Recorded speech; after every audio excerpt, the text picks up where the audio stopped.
Hello, I'm David Hunt, CEO and founder of the Hyperion Cleantech Group and your host for the Leading Cleantech podcast. Today, a slightly longer episode because I wanted to cover two things which truly fascinate me, and the epitome of what this podcast is all about is that combination between technology, and today's guest, we're talking about direct air capture, and a CEO and founder of a direct air capture company, but also the challenges, trials, tribulations of being a founder and an entrepreneur. And we cover both of those topics, which is why it's slightly longer. Talking to Max Beaumont, who's the CEO and founder of SkyTree, who's also now living on an island in Bali and doing some great other product iteration activities and living a great life of success. And I think it was great that I wanted to share his story as an example of just how complex it can be to build businesses and how you need to look after yourself as an individual and how you need to be very self-aware to be a great founder and a great leader. I hope you enjoy the episode. Hello, Max. It's great to have you on the Leaders in Cleantech podcast. Good to be here, David.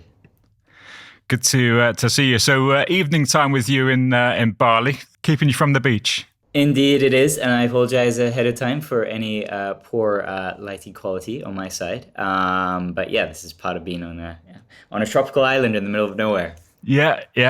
Well, sadly, I mean, Liverpool's a great city, but it's not very tropical at the moment. But it's good to have you, Max. We've obviously known each other for quite some time. You are many things. You've clearly a physicist, a space geek, a CEO founder, a product specialist, many things. How would you describe yourself? Well, I would say at heart, I'm a product person. Let's put it that way. So okay. I studied. I'm a scientist, indeed, studied physics, have an analytical mindset. However, pursued that career for all of 2 years before starting my own company. And I can say what gets me out of bed really is originating product ideas. I also see myself as a writer and traveler. We can get into that later. Yeah, we'll do, actually. I was reading one of your Medium articles, actually, over the weekend. So there's certainly something to touch on also. So this is, it's interesting. Let's talk a little bit about your past then, Max. As you say, a scientist, a physicist, and it would appear from stuff I've read, a bit of a space geek, which clearly lends into your first company that you founded, SkyTree. What came first? Were you a space geek and then a physicist, or a physicist and then a space freak? And what led you to the creation of SkyTree? Yeah, so space geek, number one, for front and center. Absolutely, want to be an astronaut from the age of about 14. So I was like, either I could join the military and become a pilot, or my only other option is to become a scientist and get a PhD. So that's essentially why I studied physics. I was totally into that. Then after about 4 years doing a master's in physics at Warwick University, I was at the cusp of making a decision of which way to go with my life. And I understood that I really wasn't a person that lent himself well to being stuck in a lab for hours on end, a windowless lab at that, with little social contacts really for the next sort of 3-4 years of my life, and maybe incrementally moving the needle forward on the scientific front, and not much more than that. So it really wasn't for me, I decided, but nonetheless, I got into the space sector as a system engineer. So my first job was working on a life support project for the International Space Station at the European Space Agency. That's what brought me to Holland.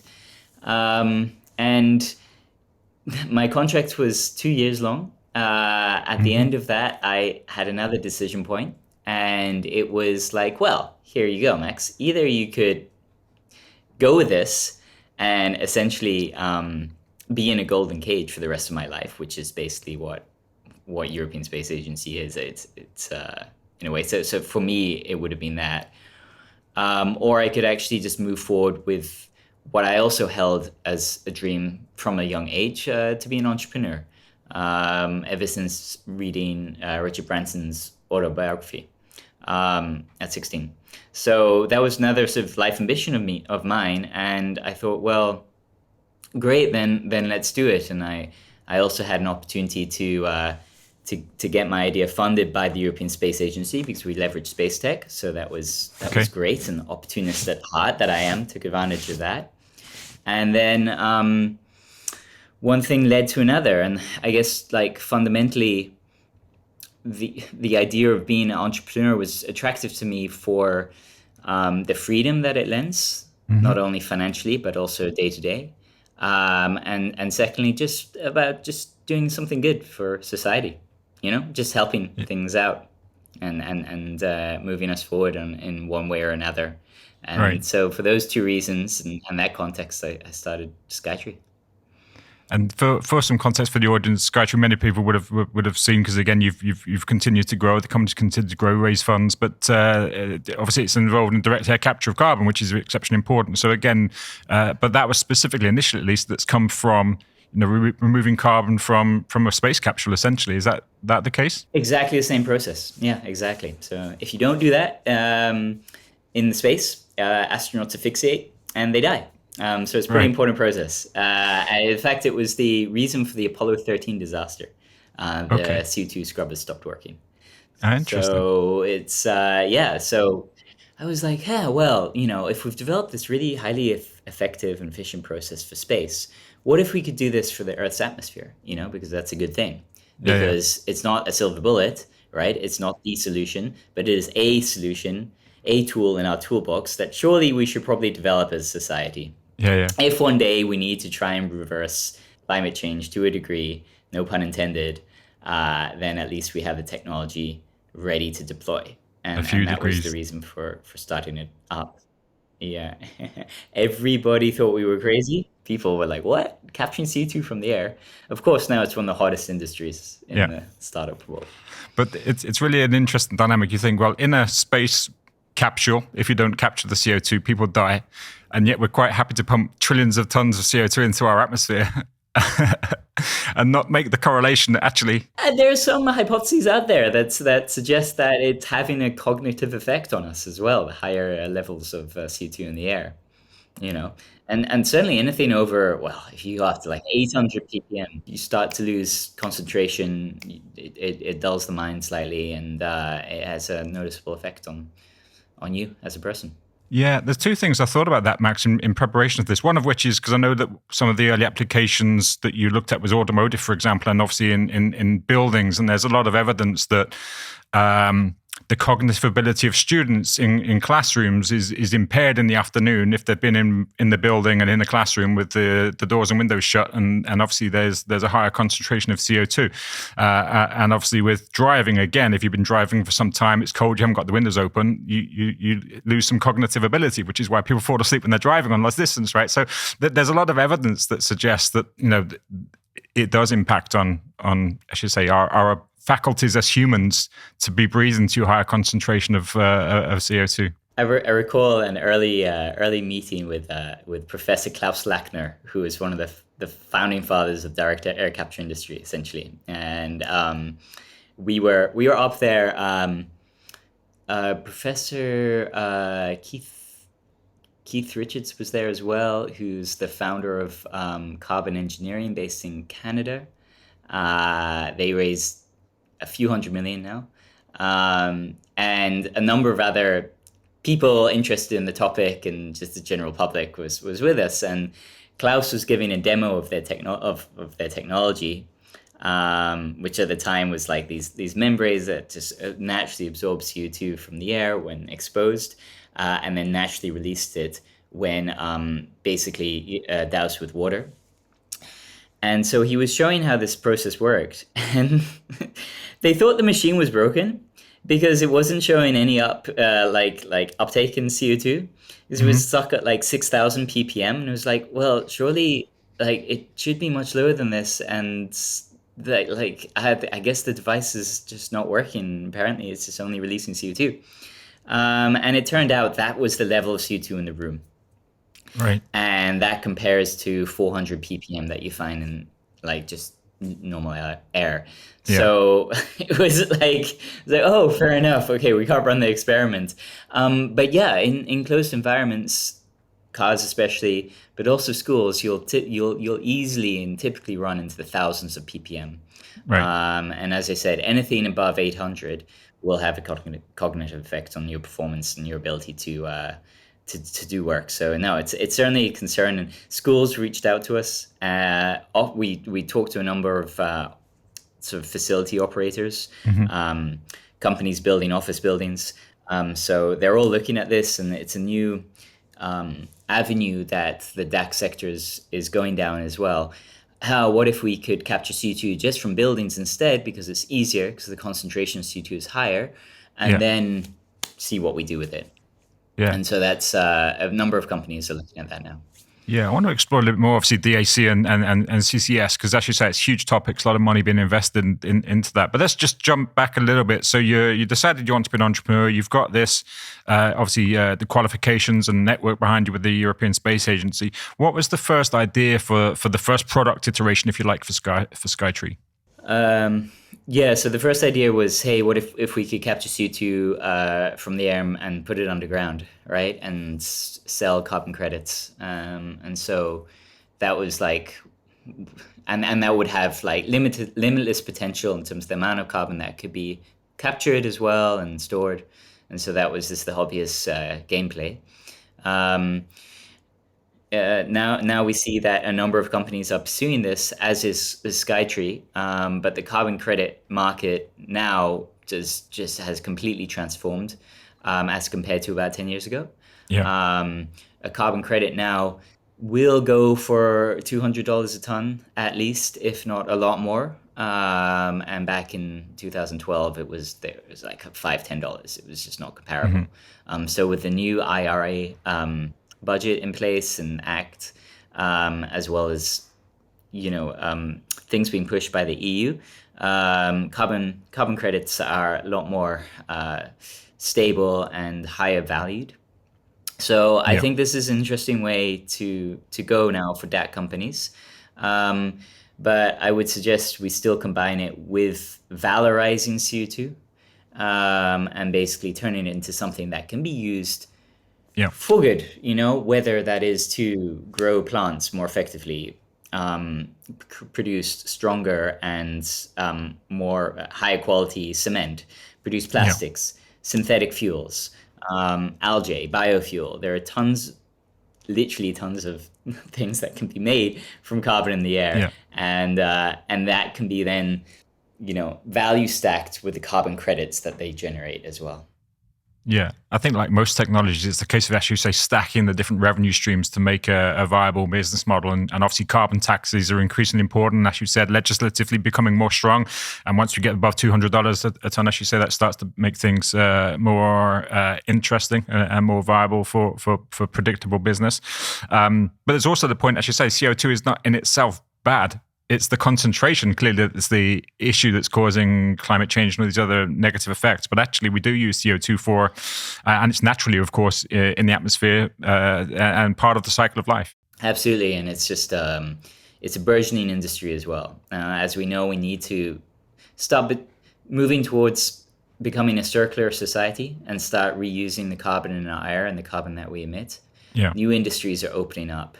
Those mainly include synthetic fuel, but also the production of stronger cements, as I said. And also, interestingly, even food and synthetic meat requires carbon in a lot of applications. So the sequestration potential and the market potential for carbon as a feedstock easily runs into the tens of billions of tons.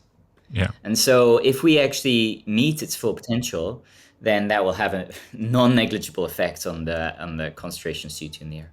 Yeah, I mean, there's huge advances going on, of course, in agri-tech and vertical farms, all this kind of thing, where the use of carbon would help with the production and with enhancing many of the things that we're looking to do in that area. So it's finding those kind of circularities, isn't it? That is the important factor for us as a society and for us as purveyors of technology. Is how can we make one man's waste is another man's feedstock kind of process and make sure there's circularity in the way that we do business. Yeah, no, exactly. I mean, another approach is obviously that we take the CFC approach to solving the problem, where we just sort of like ban the emission of carbon. Yeah. But unfortunately, that's not going to happen anytime soon. So if we can valorize it while also removing it from the air, then even better, because like ultimately, yeah, we we need to do something about it, and it's probably arguably much more urgent than the CFC problem was. Yeah, for sure, for sure. So, has SkyTree evolved in terms of the AC market? What's the current? I know you obviously will talk about that in a moment. You're not directly as involved as you were as a CEO, but what's the? I guess this business model now, is it again still around buildings and vehicles and closed spaces, or into broader sort of atmospheric carbon capture? Yeah, we've broadened it out, and we're basically addressing the carbon credit market now, as well as just large scale carbon as a feedstock model. And our first market in that sector is going to be greenhouses and vertical farms, particularly. Okay. However, we're looking also at moving on to water treatment, as well as fuel production, energy storage, a number of other areas. And yeah, ultimately we see the tech is ready and the funding is in place. So we're moving to scale this sooner rather than later. But yeah, indeed, we'll be kicking off with the carbon credit market plus CO2 as a feedstock for greenhouses, which increase crop yields by 30 to 40%. So not only are we going to be able to do that, but we're going to be able to provide this carbon to these greenhouses for less than what they're paying now, more reliably, and to a high quality, so higher actual like gas quality. Yeah. So that's something that I'm proud of, and it's just great to see how that technology has reached the stage it's at now. Yeah, absolutely. So when did you found the business, Max?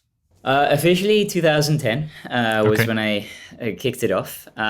We incorporated it as a limited entity in 2014. So, we were kind of more of a research entity and project up until that point. But these are the way these things go. Like, we needed time to prove the concept. It had never been done before. Like, people never actually captured CO2 from the air using engineering means. So we were just starting from scratch and proving that. At the same time, we had to show that there was a market for the technology and find a price point that worked for us. Yeah. So that took a while, and it meant that we really had to prove the technology first, build a team of experts around us to help make that happen. And now we've done that, and we're at a point where the technology and the capability we have is pretty insane, actually. Like it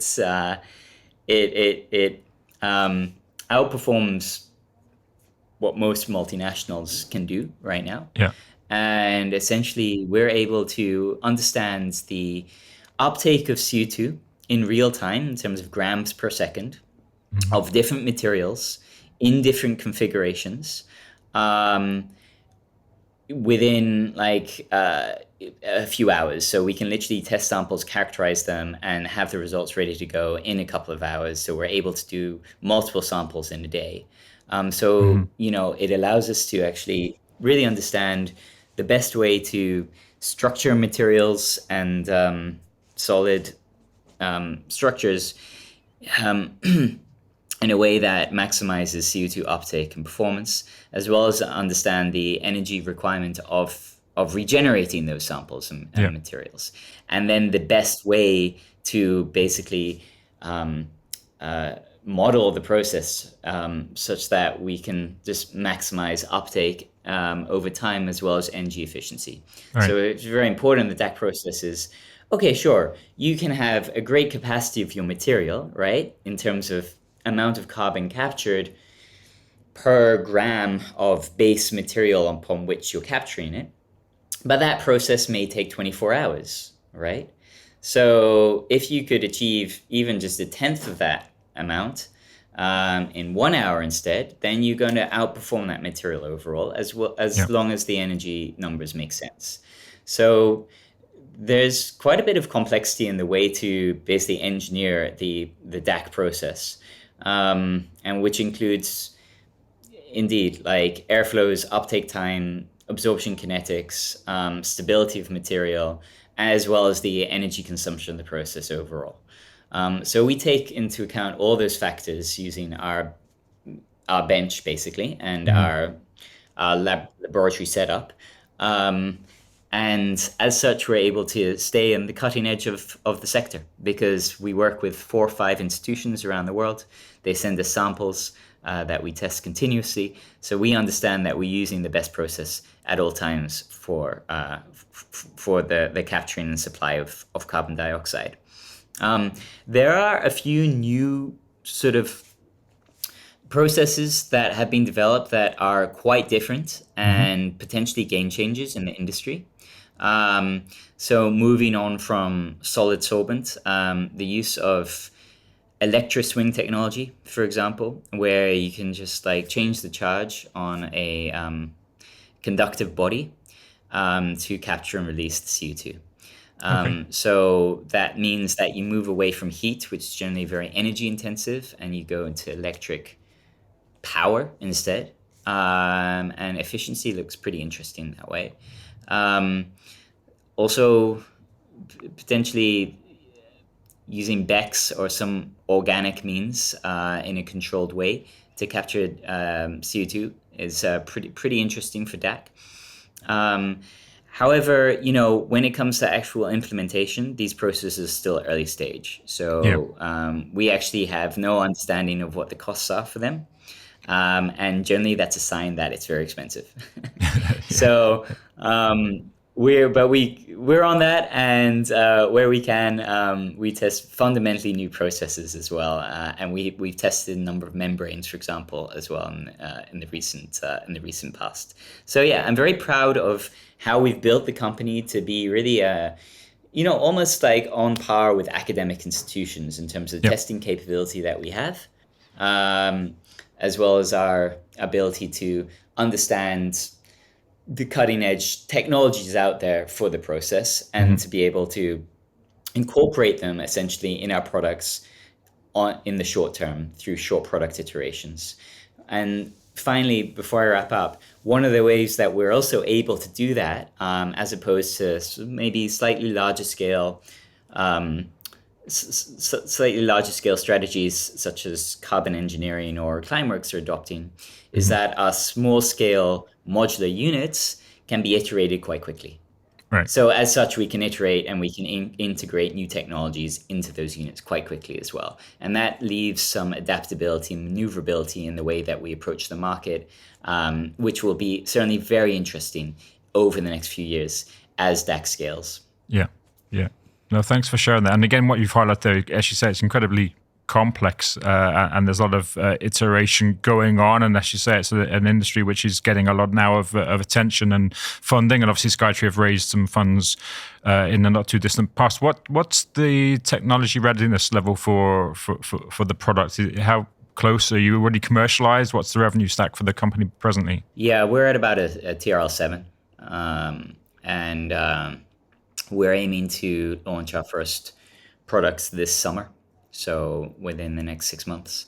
And if we achieve that goal, we'll be one of the first DAC companies to produce a commercially viable product that is taken up naturally by the market and is producing C2 for its customers. Most processes out there are heavily subsidized or running off investor funds.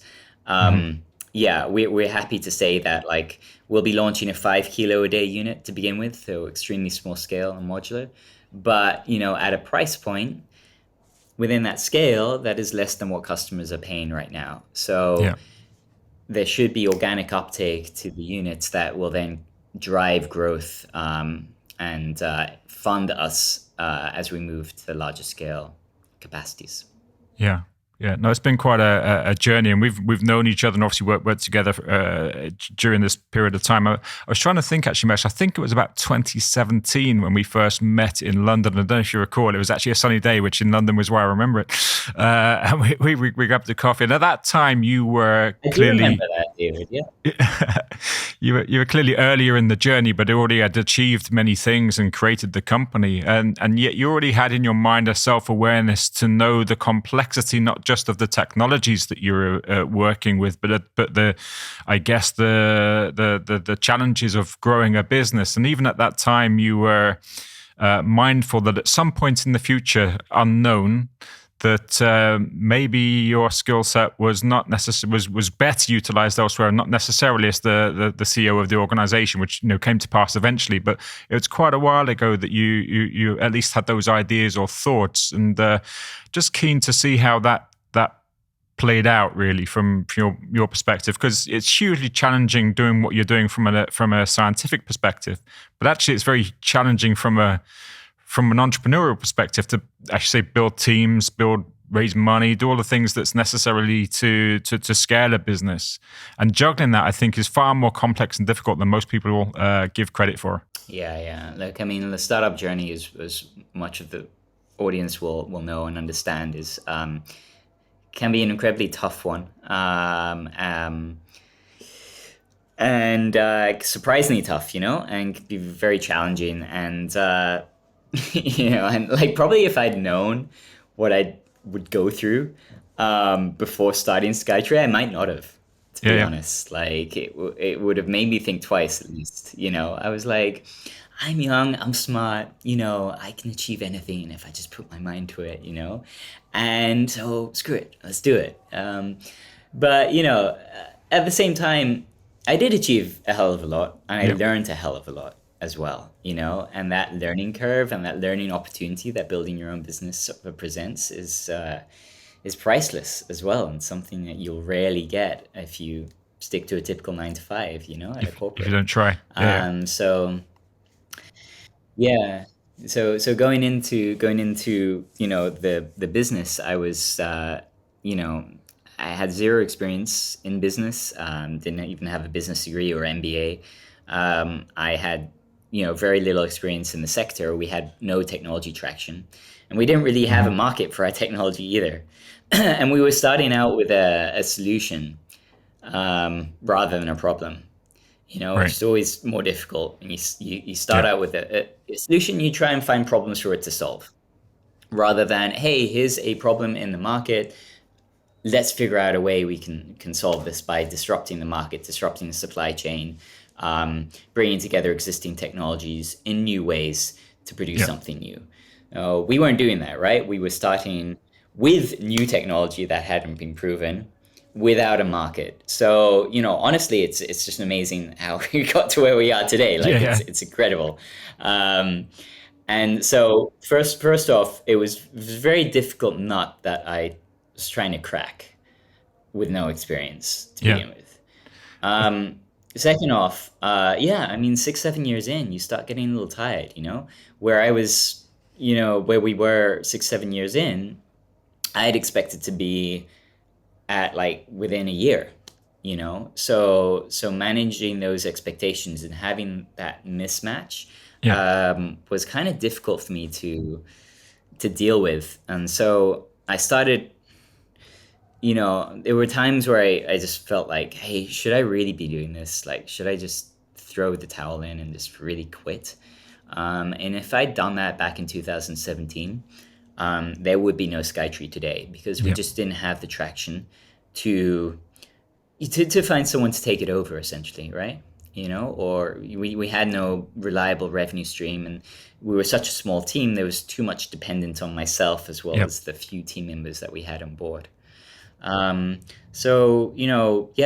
grinded it out knowing that maybe I wasn't best suited for it. But, I drank the Kool-Aid and I was like, never quit, just continue, whatever challenges come your way, get back up and never back down. And that works to a degree. If you keep that mindset for too long, however, you can kind of like dig yourself into a giant hole and just Yeah. like burn out a little. So you do have to be careful with that. Anyway, it is what it is, and as such, we got to a point where we had a good valuation. I think we're at like plus 15 million through our last fundraise. We had 15, 17 people on the team, and we had multinational clients. We had stable revenue stream of over 500,000 a year. And it was like, okay, this is a company that someone is now could be willing to take over. And it's what we talked about as well. We had multiple touch points over the last 5-6 years. And one thing led to another. We brought on an advisor, and he was a friend of the CEO candidate that we were looking at. The CEO candidate turned down our offer, unfortunately, and that was really disappointing. But his friend, actually his mentor, came to us and said that he'd actually be interested in the job as well. So that was even better. And so it took me about a day to decide to basically give him the position as CEO, because the caliber of him as a person, as well as his experience, was just astounding. And I was just very impressed that he would be interested in running the company. So yeah, but that wouldn't have been possible in 2017. And, and so there is something then to at least also grinding it out and just putting that effort into it when you're young. But looking back, it was a lot of work. It was tough. But it's made me who I am today, and I don't regret it. Yeah, no, absolutely. And I think I wanted to touch on this because we have as a society and within the clean tech sector, I guess with any tech sector to be fair, but certainly I see within the clean tech sector, I work with many founders, CEOs across the world. And we have this fairly narrow perspective of what success looks like sometimes, and it has to be the founding, the grind, the first fundraise, the IPO, or the big exit, and the Elon Musk story and stuff. And you got to look at people like Elon Musk and Richard Branson, like 0.0001% of entrepreneurs, let alone society. So I think we have a very linear or a very narrow view of what success looks like, and I think people like yourself being open, and so many of the people who've joined the podcast before have, embarked on this journey insanely. In fact, it reminded me when you were talking, I spoke to Eric Nygaard on the podcast, who was founder of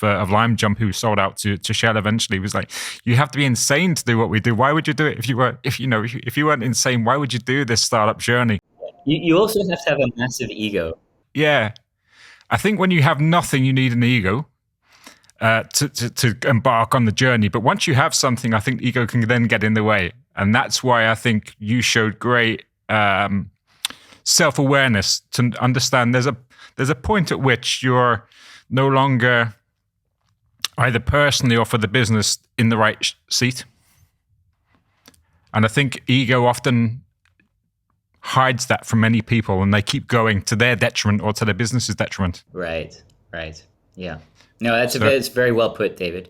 No, I think you are absolutely right. Just on the last podcast, actually, with Graham Hill, who founded treehugger.com, and we're having the conversation from his perspective. He's founded a number of organizations, and I've had this with other conversations with founders, is, some people are geared towards the nothing to, 10, 12 people or whatever it might happen to be, and a few million or whatever, the numbers are, but that's creating something from nothing.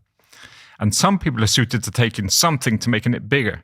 Not many people are suitable from taking it from nothing to bigger, I think. And as I say, sometimes, unfortunately, people fail not because they're not successful or there's anything wrong with them. It's just that they're out of their comfort zone. And going to your point, I think sometimes the ego stops them from saying, actually, I need some help, whether that's personally, professionally, or, as a founder. I think that applies to many of us in life. So that's why I was, really keen to talk to you, Max, because you've done a phenomenal job the technology and getting into the space. And obviously, the company's still going, right? So it's still your baby, and it's still doing good work. Not only that, the company has actually doubled in size and tripled in value the last 8 months when I stepped down. So so it was a financially successful decision for me personally as well, and it's generally a good decision for the company apparently. Let me respond to your comment before, as I know what you're getting at.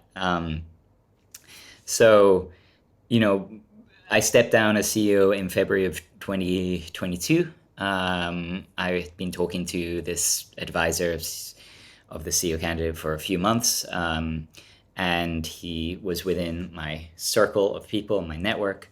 Yeah, it was a very smooth transition, and he built two companies from a few people to over 100 employees and exited one of them to NASDAQ. And he'd had tons of management experience where he'd been at C-level and had thousands of people under management.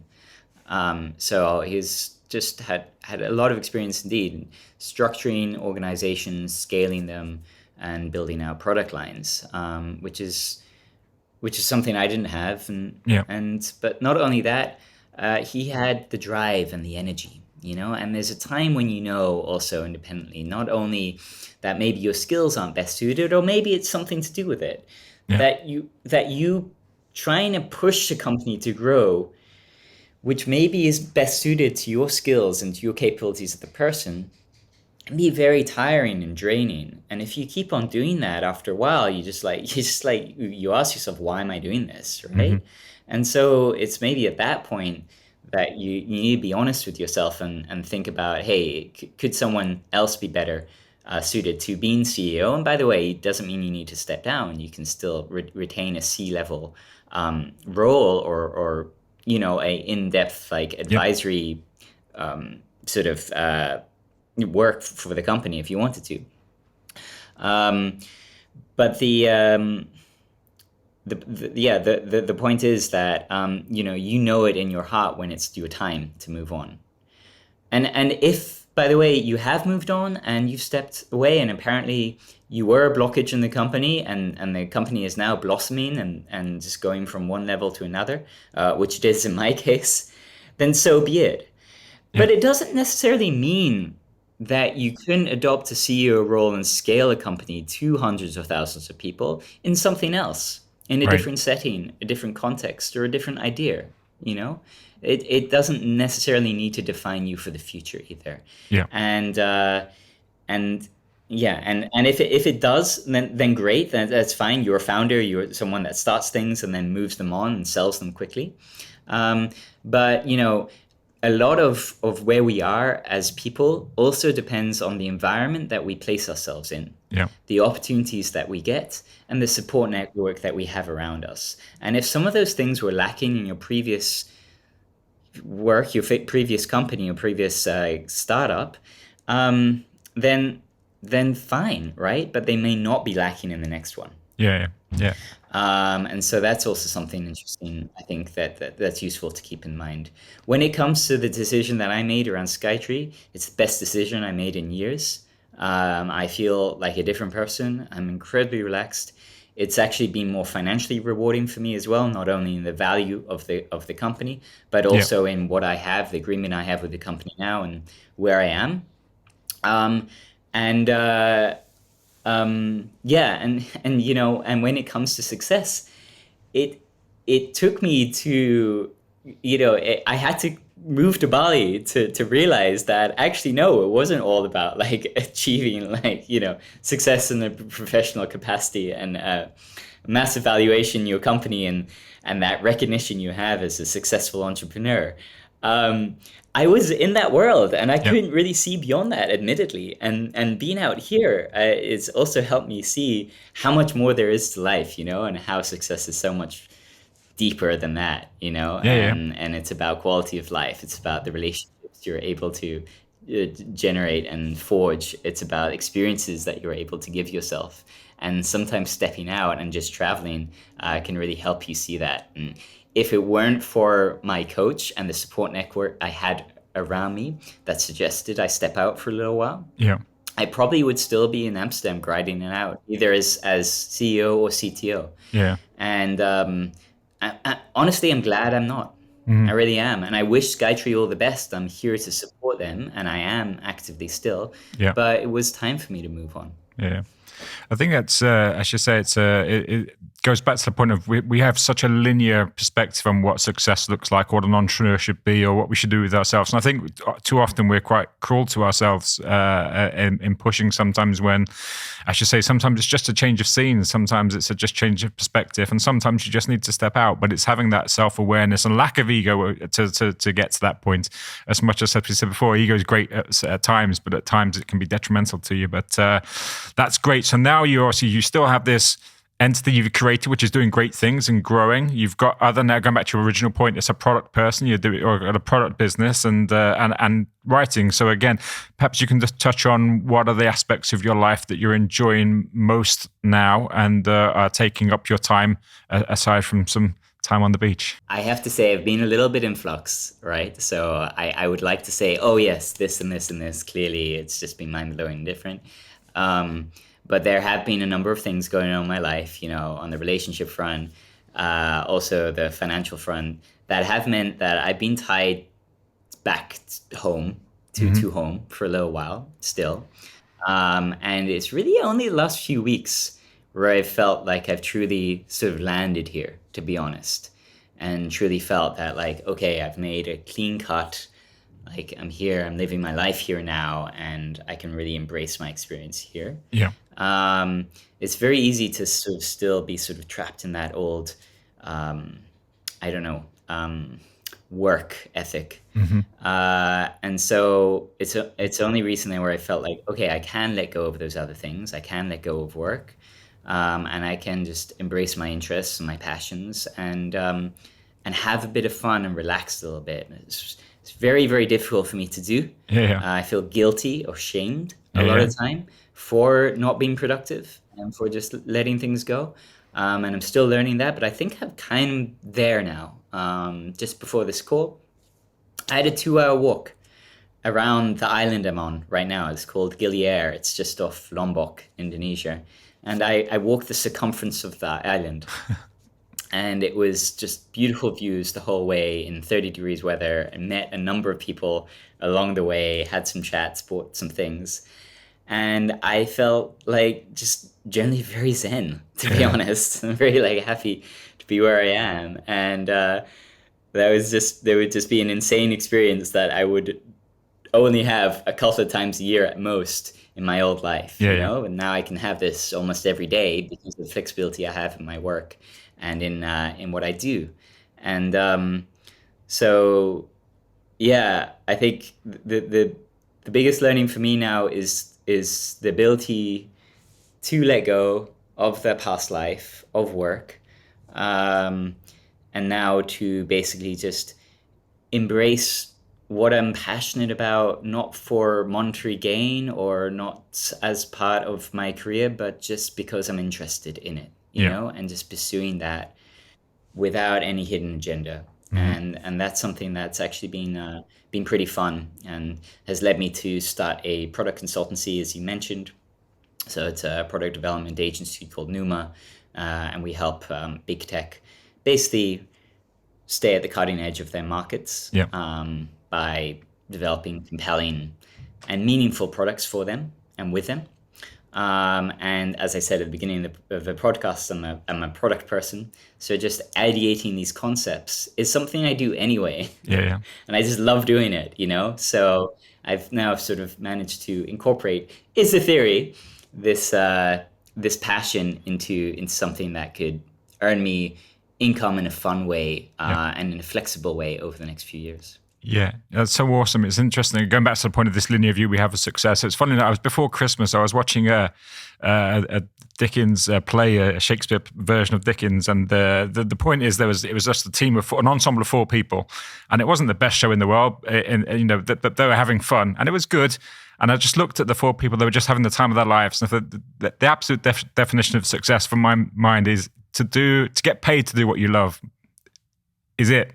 So it doesn't have to be this journey that's prescribed by society, or we don't have to all try and follow the path of Elon Musk, as much as it's amazing and brilliant and great if you can.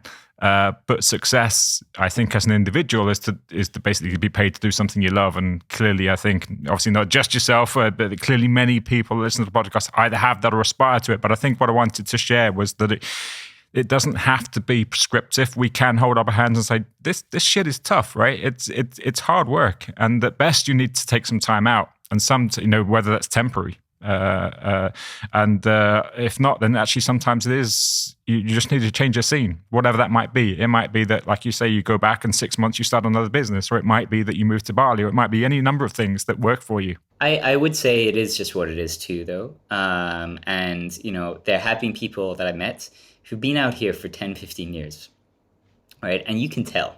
Yeah. You could really tell, It's like, do I really want to be that person 10 years from now? I'm not sure.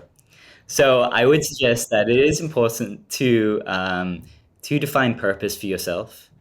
Maybe to define a few roomy goals for yourself that are flexible and you're not afraid to pivot away from. Yeah. To give yourself that structure. Yeah.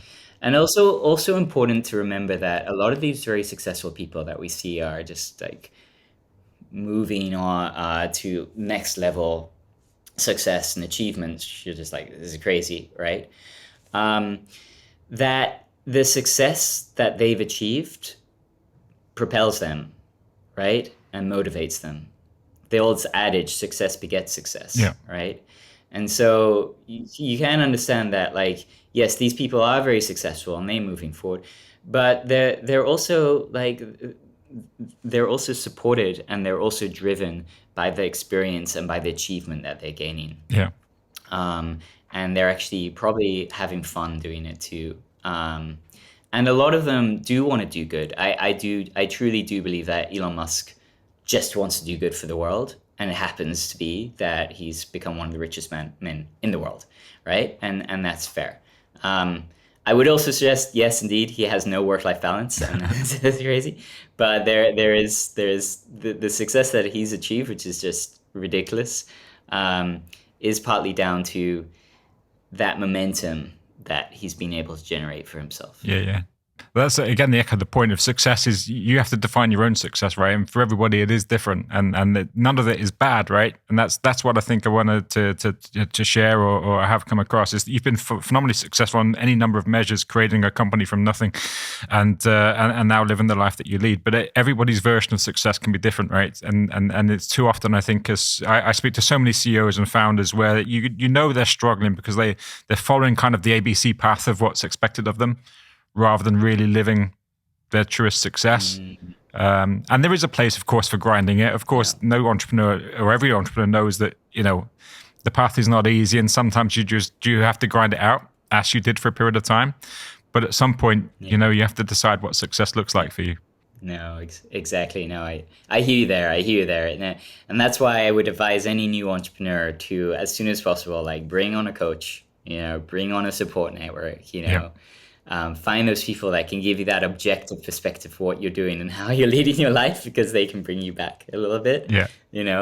And never give up your friendships. Don't sacrifice your relationships. Try not to bankrupt yourself. These are all things that you feel that are okay to do because that's what other successful entrepreneurs have done. You know, but as you say, like, really, do you really need to do all that? Like, is it a necessary part of your journey?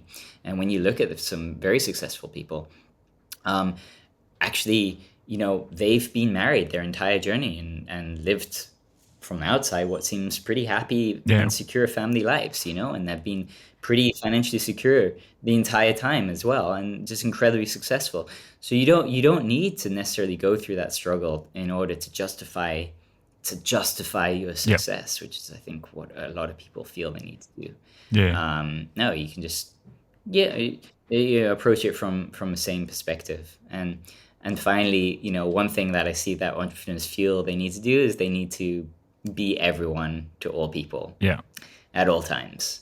So they're just terrible at saying no, and they're terrible at delegating, and they're terrible at feeling that they need to basically just be the superhero rather than just focusing on what they're actually good at, and bringing people around them to do everything else. Yeah, no, absolutely. That's a brilliant place to conclude, Max. I really appreciate you sharing your time. We'll put onto the episode page a link to SkyTree, because it's a fascinating organization and story. So we'll put links there. We'll put links obviously to Numa to see what you're doing now on the product design side. We'll put links to your Medium, your writing, we didn't get a chance to talk about, but that's I know part of your life now. And hopefully people can engage and learn something from the journey. But I really appreciate your candid conversation, and look forward to seeing the future of SkyTree and direct air capture, because we need to throw everything at this problem we have from a climate change perspective, and companies who build things like yourself is awesome. So stay with us for a moment. But for the audience, thanks very much indeed for joining us. Hope that's been a worthwhile conversation for you. If you haven't already, please do subscribe to the YouTube channel or on your podcast platform of choice. As we say, we'll send some links to Max and the organizations he's created and works for. But for now, thanks so much, and I hope you enjoyed the episode.